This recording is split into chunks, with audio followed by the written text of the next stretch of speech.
নমস্কার বন্ধুরা, এটা আমাদের পাড়ার শীতলা আর মনসা ঠাকুরের মন্দির। তো আমরা এখন এসেছি উনুন পাততে। কালকে আমাদের এখানে রান্না পুজো করা হবে শীতলা ঠাকুরের, তারপরের দিন পুজো, সেই জন্য আমরা উনুন করতে চলে এসেছি। আমার যেহেতু করতে নেই, তাই আমার বড় ভাগ্নি ও এখন খুঁড়ছে, কারণ আমাদের এখন 1 বছর কালাসুজ আছে। আমার শ্বশুরমশাই মারা গেছে রিসেন্টলি, তো সেই জন্য বড় ভাগ্নি খুঁড়ছে।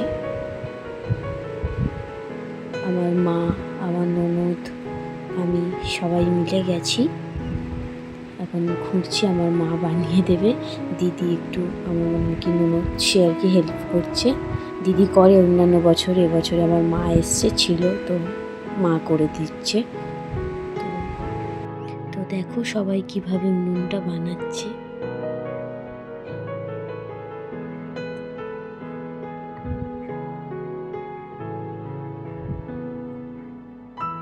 ঠিক করে পাচ্ছে না যে কোন দিক থেকে করবে, তা একবার যেদিক দিয়ে ভালো হয় সেরকমভাবে আর কি করতে চাইছে।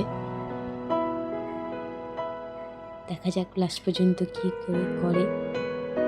আসলে অনেকজনের হবে তো, সেই জন্য একটু বড় করে উনুনটা বানাতে হবে, তো সেটাই করছে। গর্ত করে তার মধ্যে ওই কাদাগুলো দিয়ে আর জল দিয়ে দিয়েছিল।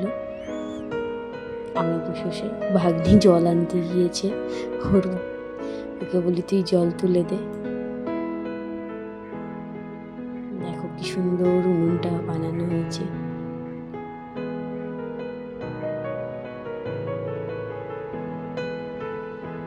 সবাই বলো কেমন হয়েছে উনুনটা বানানো।